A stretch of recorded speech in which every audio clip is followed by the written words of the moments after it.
오늘 살펴볼 하나님의 말씀은 에스더 2장을 찾겠습니다.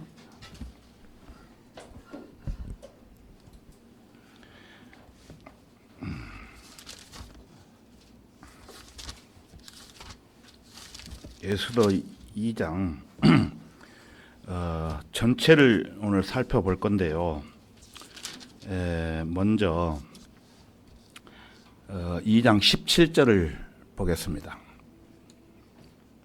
2장 17절 제가 천천히 읽겠습니다. 왕이 모든 여자보다 에스더를 사랑한지라 그녀가 모든 처녀들보다 왕의 목전에 더 많은 은혜와 호의를 얻었으므로 왕이 그녀의 머리에 왕후의 관을 씌워 와스티를 대신하여 그녀를 왕으로 삼으니라. 오늘은 왕후가 된 에스더라는 주제로 말씀드리겠습니다. 왕후가 된 에스더, 바로 왕비죠. 에스더의 주제는 하나님의 섭리라고 제가 서두에 말씀을 드렸습니다. 그래서 하나님은 안 보이는데 일어나는 사건을 통해서 하나님께서 역사하시는 그 능력과 감화는 도무지 부인할 수 없을 만큼 역력하에 줄줄이 드러나고 있다는 것입니다. 다시 말해서 하나님이 보이도록 나타나셔서 일하시는 것보다 보이지 않는 이면에서 그렇게 엄청나게 일을 하신다는 겁니다. 에스더는 이런 부분에서 매력을 갖고 있습니다. 한마디로 다시 요약을 한다면 하나님의 섭리라고 하는 말로 요약할 수 있다는 것입니다. 그래서 하나님의 섭리는 창세 전부터 자신의 뜻에 경륜에 따라 일어날 모든 일을 정하셔 놓으셨던 것입니다.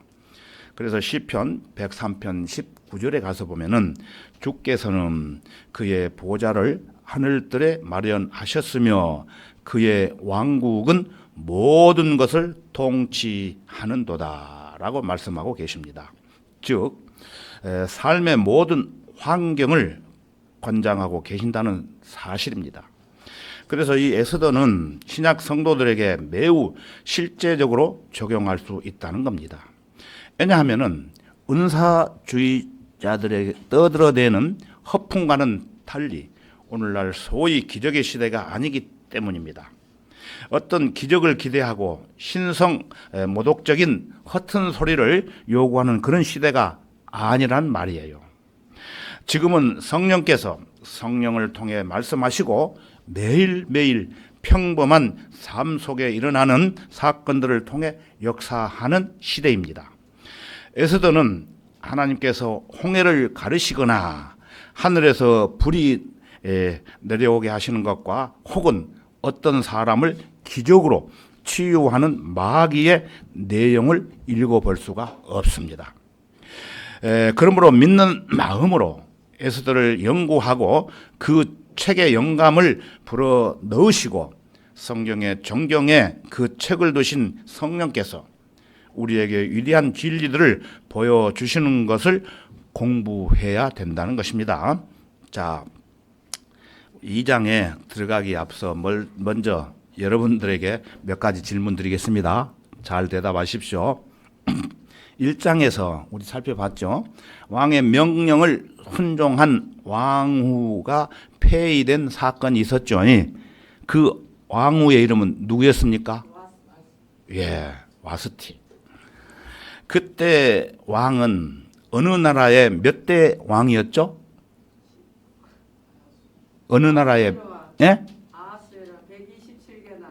페르시아의 5대 왕. 페르시아. 그 페르시아는 지금 현재 이란입니다. 현재 이란이에요. 페르시아가 현재는 이란입니다.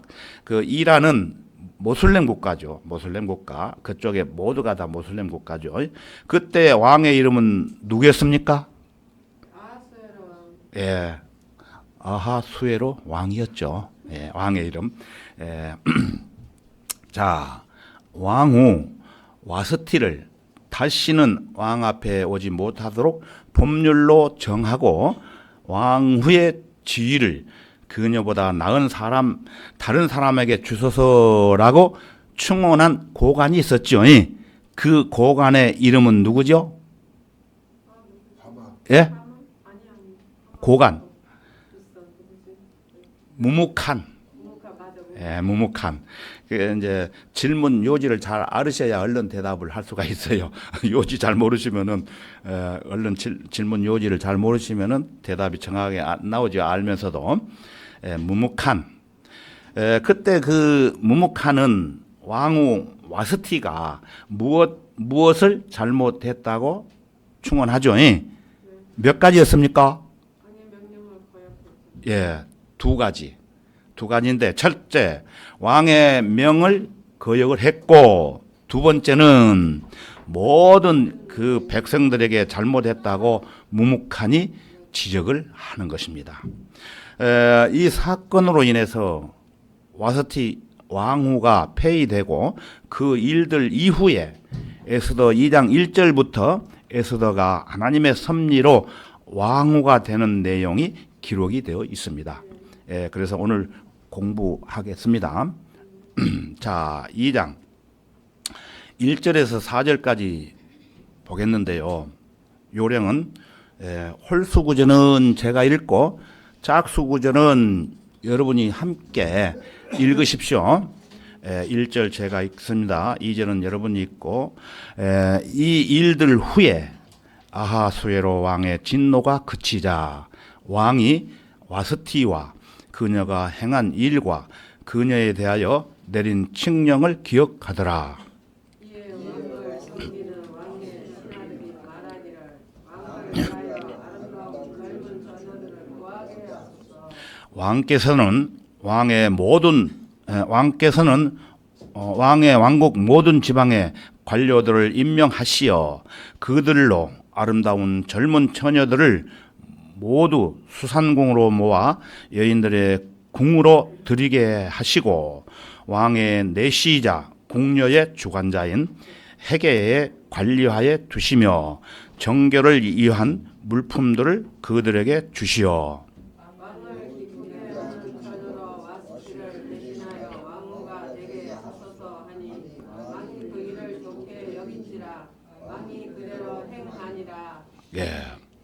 여기 1절에서 보신 바와 같이 이 일들 후에라는 말씀을 볼 수가 있는데 그것은 아하수에로 왕이 잔치를 베풀면서 마지막 7째 날이죠.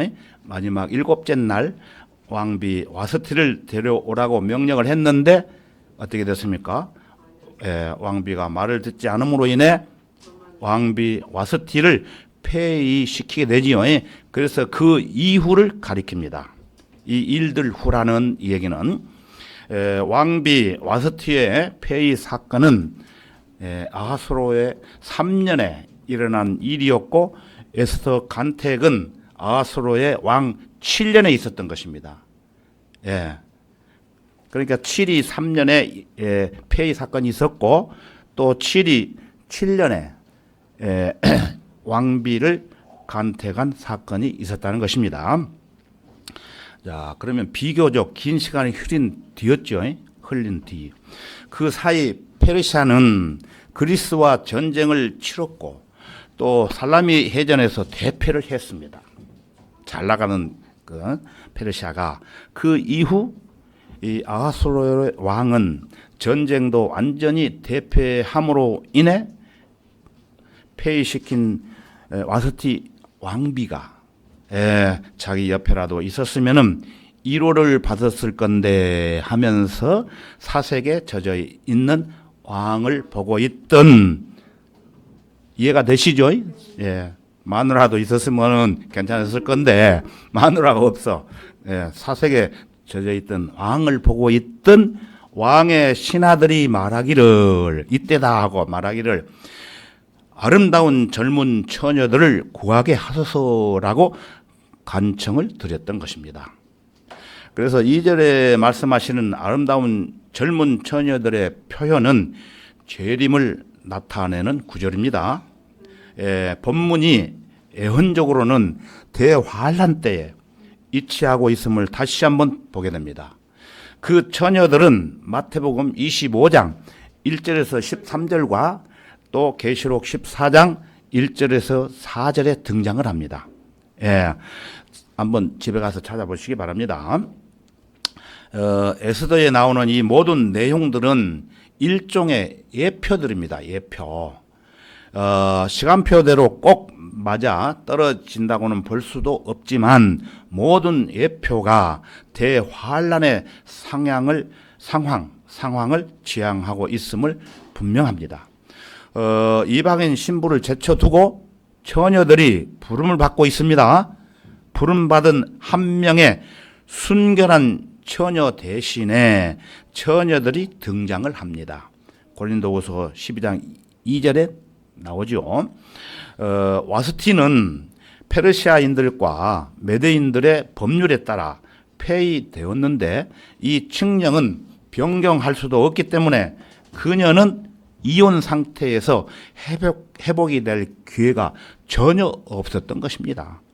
말하자면 영원히 버려진 상태가 되었기 때문에 따라서 이런 경우라면은 재혼이 허용되는 것입니다. 그래서 그 이어지는 내용은 임명된 관료들이 페르시아 제국 전역을 돌아다니면서 소집한 모든 아름다운 젊은 처녀들을 왕의 궁전으로 데리고 왔던 것입니다. 이 처녀들은 궁전에서 왕을 위해 여인들을 준비시키는 내시의 소관이었습니다. 자, 5절과 7절까지 보겠습니다. 5절. 여기서도 홀수는 제가 읽고 짝수는 여러분이 읽으십시오. 5절. 그때 수산궁에 한 유대인이 있었으니 그의 이름은 모르드케로 베냐민이요 키스의 증손 시므이의 손자 야일의 아들이더라. 그는 바벨론 왕 느부갓네살이 들고 갔던 유다의 여코냐 왕과 함께 끌려갔던 포로들과 함께 예루살렘에서 끌려갔던 자라. 그가 하닷사를 길렀으니 곧 에스더라. 그의 삼촌의 딸이라. 이는 그녀에게 아버지도 어머니도 없었음이더라. 그 처녀가 곱고 아름다웠으며 그녀의 아버지와 어머니가 죽자 모르드케가 그녀를 자기 딸로 삼았더라. 그리하여 왕의 명령과 지시를 전달되자 많은 처녀들이 수상궁으로 갈릴리에 모였으며 에스더가 왕궁으로 인도되어 궁녀의 유관자 에스더에게 달리었다. 7절까지 읽기로 했는데 한 구절 더 읽으셨습니다. 괜찮습니다. 5절에서 말하는 수상궁은 지금으로 말하면 어디겠습니까? 청와대입니다. 청와대. 대통령궁 청와대. 이 에스더에서는 처음으로 5절에서 유대인이었던 모르드케가 등장을 하게 됩니다. 그리고 7절에서 보신 바와 같이 드디어 누가 등장합니까? 에스더가 등장을 합니다. 그녀의 히브리식 이름은 하닷사라고 불렀습니다. 하닷사. 발음이 조금 하기가 힘들죠. 하닷사. 이는 은매화를 의미하는데 에스더는 별을 의미하는 페르시아식 이름이에요. 그것은 아시타르에 해당하는 또 다른 이름으로 점성학에서는 금성, 곧 새벽별에 해당하는 또 다른 명칭으로 사용이 되었던 것입니다. 그 모르드케는 에스더의 사촌 오빠로서 포로 생활을 하면서 그녀의 가족 중에서는 유일하게 살아남은 친척이었음이 분명하며 또 에스더의 아버지는 15절에 가서 보면은 아비하일이었습니다. 에스더의 아버지 이름이 나오죠. 15절에. 그래서 당시 에스더의 아버지와 어머니는 작고한 상태라 이 모르드케가 에스더를 데려다가 자기 딸처럼 키웠다는 것입니다. 자, 8절과 9절을 보겠습니다. 그리하여 왕의 명령과 칙령이 전달되자 많은 처녀들이 수산궁으로 해계의 관리하에 모였으며 에스더도 왕궁으로 인도되어 궁녀의 주관자 해계의 관리하에 있었더라. 그 소녀가 그를 기쁘게 하였고 그녀가 그로부터 친절을 얻은지라. 그가 그녀에게 정결을 위한 물품들을 신속히 주었으며 그녀에게 속한 것들과 그녀에게 어울리는 7 처녀를 왕궁으로부터 주었고 또 그녀와 그녀의 여종들을 선대하여 여인들의 궁에서 가장 좋은 곳을 주었더라. 8절에 왕의 명령과 칙령이라는 것은 우리가 지난 시간에 에스더 1장 19절에서 살펴보았듯이 왕후 와스티가 왕의 명령을 거절함으로 인해 왕의 고관들이 왕께 보고하기를 왕께서 좋게 여기신다면 왕명을 내리시어 왕후 와스티로 하여금 다시는 왕 앞에 오지 못하게 하고 그 왕후의 주의를 그녀보다, 그러니까 와스티보다 그녀보다 더 나은 다른 사람에게 주소서라고 간청을 드림으로 인해서 이 아하수에로 왕은 무묵한에게 몇 개 나라죠? 그 당시에? 예? 127개 지방의 칙서를 보낼 때 그 지방 언어대로 작성해서 전달하라는 왕의 특별 지시 사항을 말을 하고 있는 것입니다. 각 지방에 그 칙서가 전달됨으로 인해 미모를 자랑하는 수많은 처녀들이 수산궁으로 모이게 되는데 이때 에스더가 왕궁으로 들어가게 됩니다. 굉장히 예뻤겠죠? 예. 그때 궁녀를 주관하는 해계라는 관리자에게 맡겨졌던 것입니다. 그래서 9절에 보면은 에스더가 해계로부터 특별 대우를 받게 되는데 에스더에게 어울리는 7 처녀 또 그녀와 그녀의 여종들을 위하여 궁에서 가장 제일 좋은 집을 받게 되었던 것입니다. 제일 좋은 집. 이 9절에서 보듯이 하나님께서 섭리하시는 손길이 사건의 배후에 역사하고 있음을 우리는 실감하는 거예요. 예.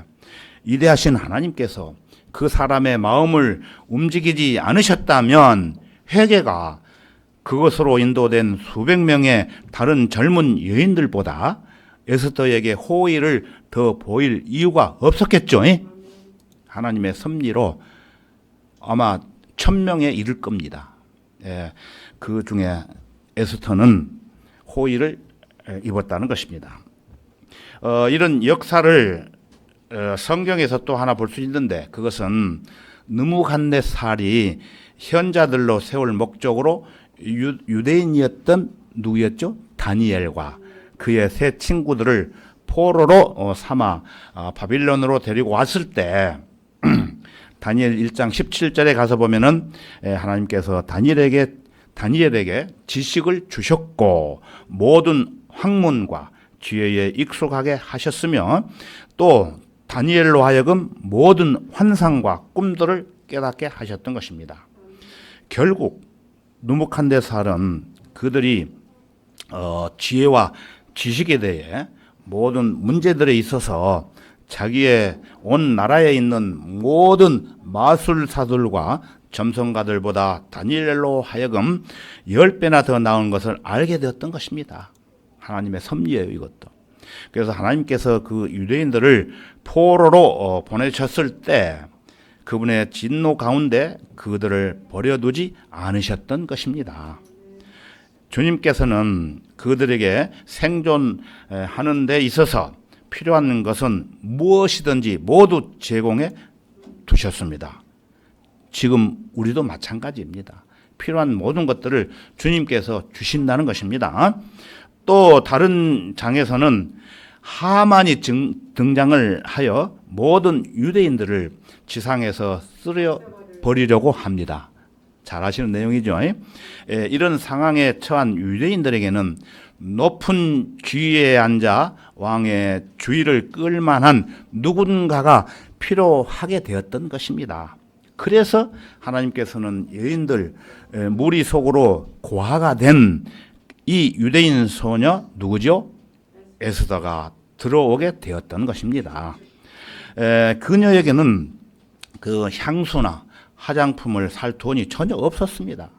왕궁에 들어가기 전에는 가난해가지고 머리나 손톱을 손질해 줄 사람도 없었어요. 그저 수많은 처녀들 가운데 한 소녀에 불과할 뿐이었습니다. 하지만 우두머리 내시가 그녀를 바라볼 때 주께서는 그 사람의 마음을 움직이게 하셨습니다. 그 내시의 마음을. 그러므로 내시에게는 서둘러서 에스더에게 부드러운 피부를 유지하고 장미 정원 향내를 나타내는 필요한 모든 화장수와 장식품들을 제공해 주었고, 심지어 7처녀 7명의 미용사들까지 붙여주어 그녀의 몸치장을 하도록 도와주었던 것입니다. 한 명도 아니고 7명.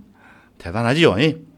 이제 에스더는 그 여인들 가운데 최정점인 여인들의 궁에서 가장 좋은 곳에 서서 아름다운 자태를 드러내게 됩니다.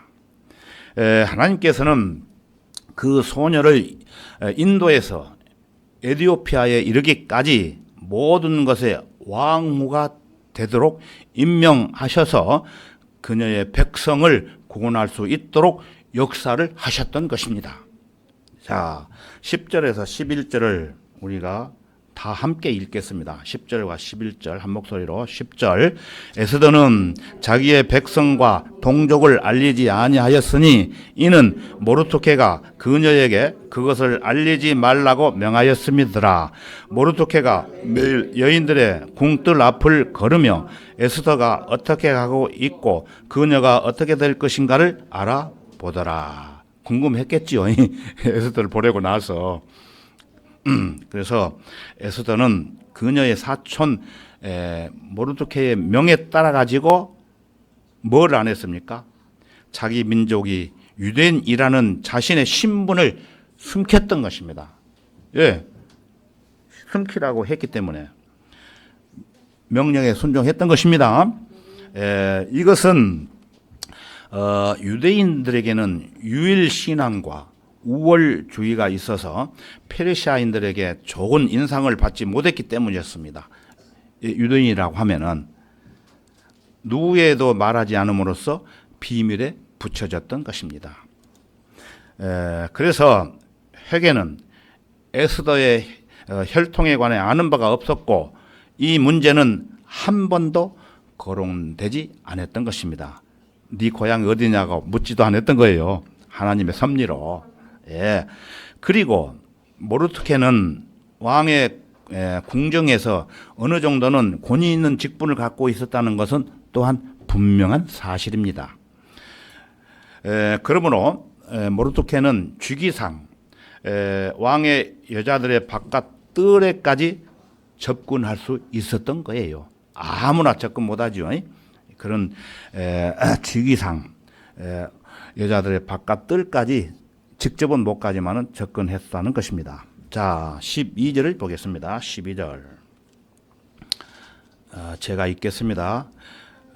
궁녀들의 관례를 따라 각 소녀가 12달을 지낸 후에 아하수에로 왕에게 들어갈 차례가 되었으니, 이제 만단의 준비를 하고 왕에게 들어갈 차례가 되었으니 그렇게 하여 그들의 몸을 정결케 하는 날들이 찼으니, 즉 6달은 몰약 기름을 쓰고 6달은 향품과 여자를 정결케 하는 다른 물품들을 쓰는 것이더라. 남자들은 그냥 뭐 로션 이렇게 바르면 끝나는데 여자들은 그게 아니겠죠. 그래서 여러 가지 정품을 정결케 하기 위해서 물품을 썼다는 것입니다. 공녀들의 관례에 따라서 이 젊은 여인은 왕과 결혼하기에 앞서 꼬박 1년간의 자신의 몸을 정결하게 해야 되었던 것입니다. 1년 동안. 한두 달도 아니고 1년 동안.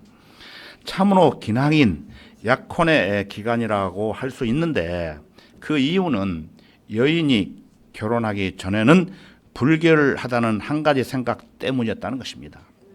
여인들이 결혼할 수 있을 만큼 충분히 정결케 되는데 얼마가 걸렸다고 그랬죠? 1년. 12개월이 걸린 것을 보면은 당시 여인들이 그다지 높게 존중받지 않았음을 알 수가 있습니다.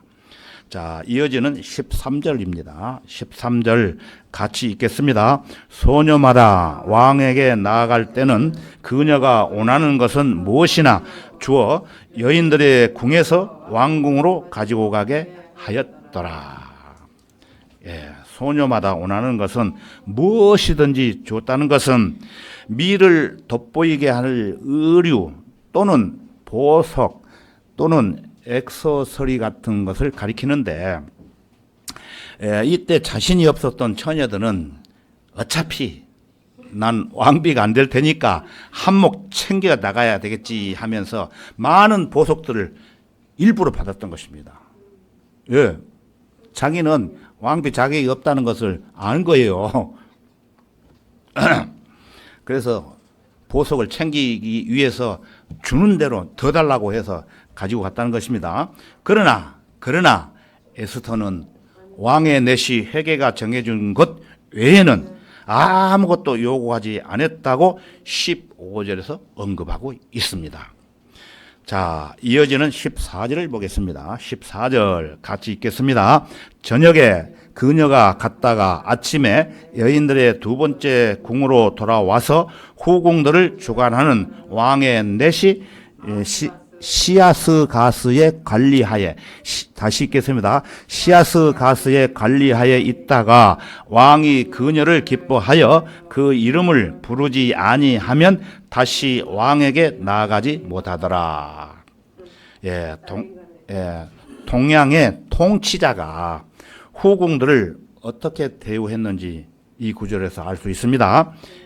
이 젊은 여인들은 한 사람씩 왕과 함께 밤을 보내야 했던 것입니다.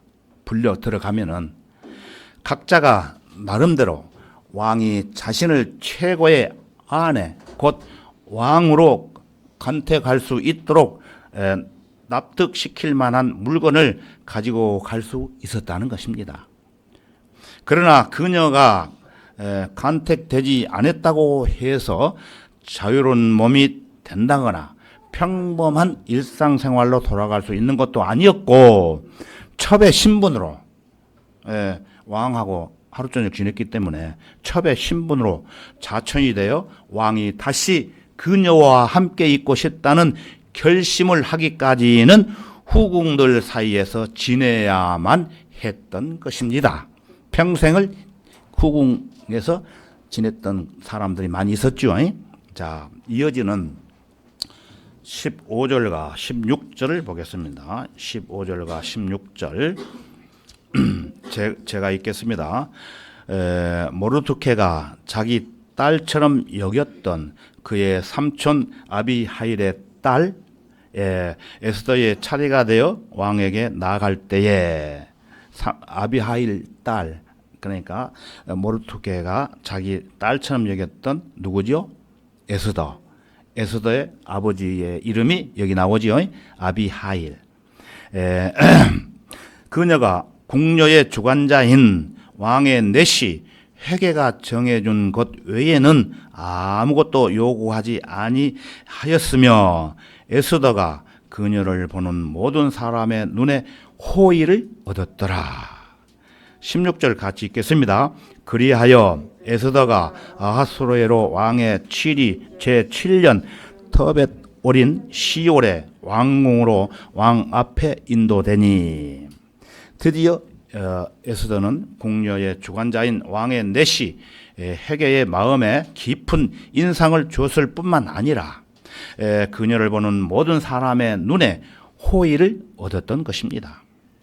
하나님께서 개입하시지 않는 것이라면 실로 우연한 일로밖에는 보이지 않습니다.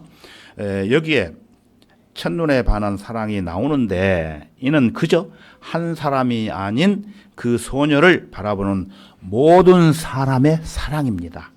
하나님께서 에스더를 위해 역사하고 계셨던 것입니다. 그래서 16절은 에스더에서 중요한 교리적인 구조들 중 하나가 나오는데 예표상 유대인 신부의 휴거는 환란 후에 일어납니다. 본문의 사건이 제7년에 있는 사건임을 주목해야 합니다. 이는 대환란 기간의 7년을 예표하기도 합니다. 그러나 그 사건은 10월에 일어나고 있었습니다. 현대력으로는 12월이죠. 테벳월은 우리가 사용하는 달로 말하면 대략 1월 달입니다. 1월 달. 자, 오늘 본문 말씀 17절을 우리 다 같이 함께 읽겠습니다. 17절 왕이 모든 여자보다 에스더를 사랑한지라 그녀가 모든 처녀들보다 왕의 목전에 더 많은 은혜와 호의를 얻었으므로 왕이 그녀의 머리에 왕후의 관을 씌워 와서티를 대신하여 그녀를 왕으로 삼으니라. 왕은 다른 어떤 여자들보다 에스더를 사랑함으로 인해 에스더의 머리에 드디어 왕후의 관을 직접 씌워 주므로 와서티를 대신하여 왕으로 삼았던 것입니다. 아하수에로 왕이 에스더를 자신의 왕으로 간택할 때가 10월이고 그때 그는 큰 잔치를 베풀며 페르시아 제국 내 모든 사람들에게 휴일을 지정해서 내렸던 것입니다. 자, 이어지는 18절을 보겠습니다. 18절 또 같이 읽겠습니다. 그리고 왕이 그의 모든 고관들과 신하들에게 큰 잔치를 베풀었으니 즉 에스더의 잔치더라. 왕의 형편을 따라 지방들의 방면을 허락하고 선물들을 내렸더라.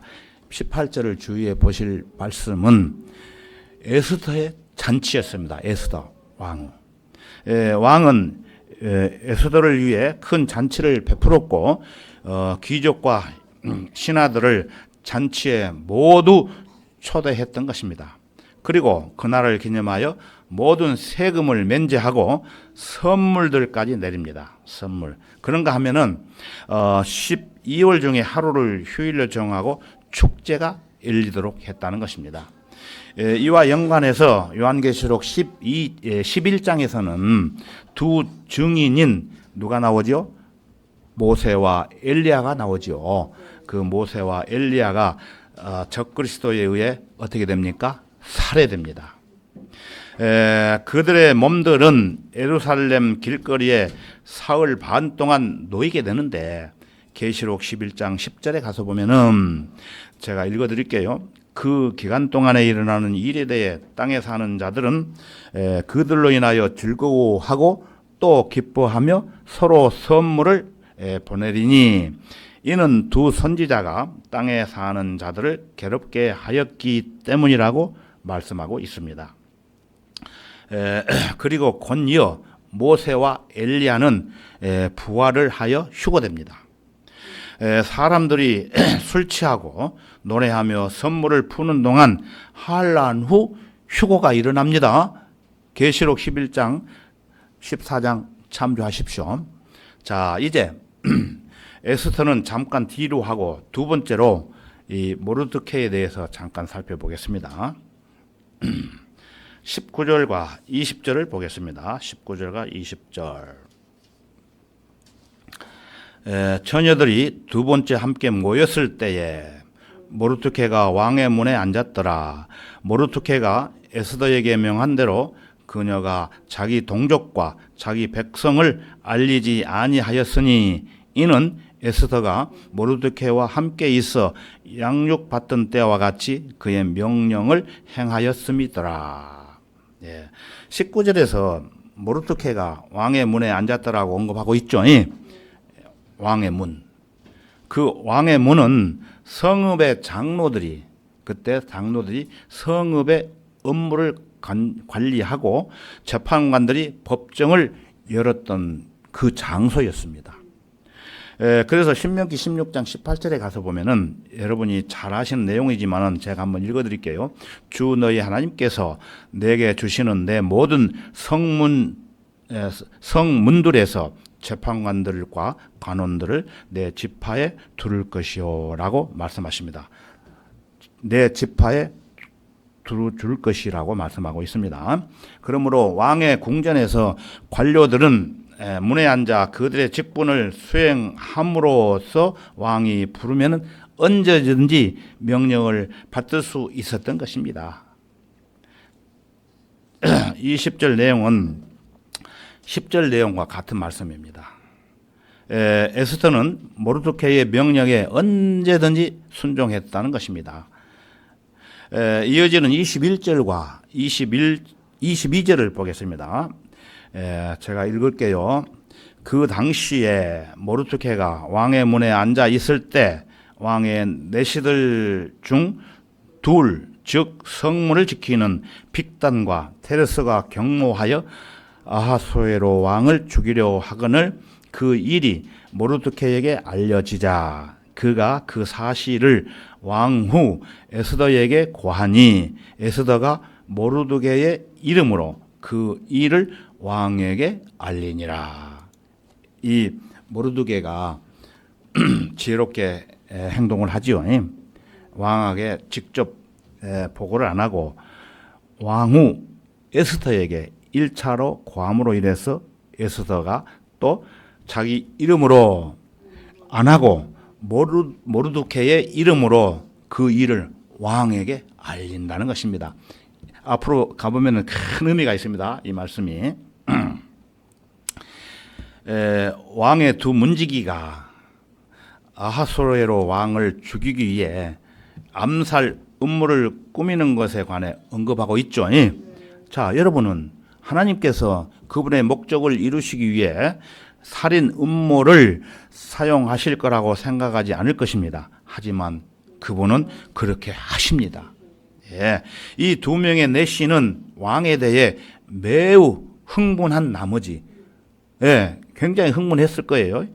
그래서 왕을 죽이기로 결심을 했는데 모르드케는 우연히 그 음모를 알게 됐던 것입니다. 그는 이 사실을 에스더에게 말하고 에스더는 모르드케의 이름으로 왕에게 알리게 된 것을 우리가 봤죠.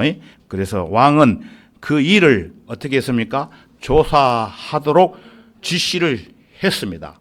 그래서 그 조사한 결과 사실로 밝혀져 가지고 결국 빅단과 테레스는 살인 음모죄로 나무에 매달려서 교수형을 받았던 것입니다.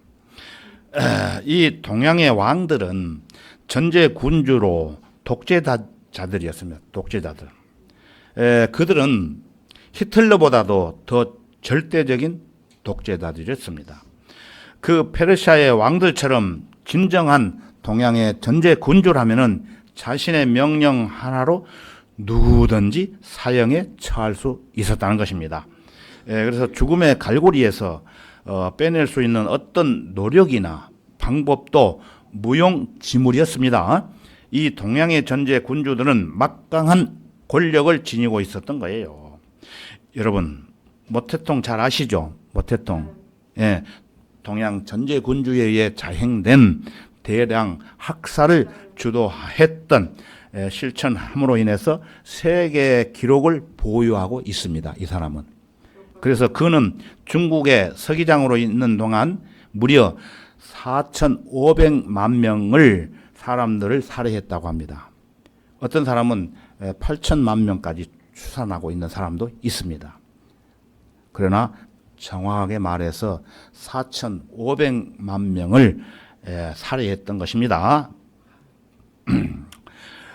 이것이 바로 절대적인 권력이라고 다니엘 5장 19절에서 말씀하고 있어요. 지금껏 세상에 보지 못한 가장 위대한 동양의 전제 군주가 향후 수년 내에 나타나신다는 거예요.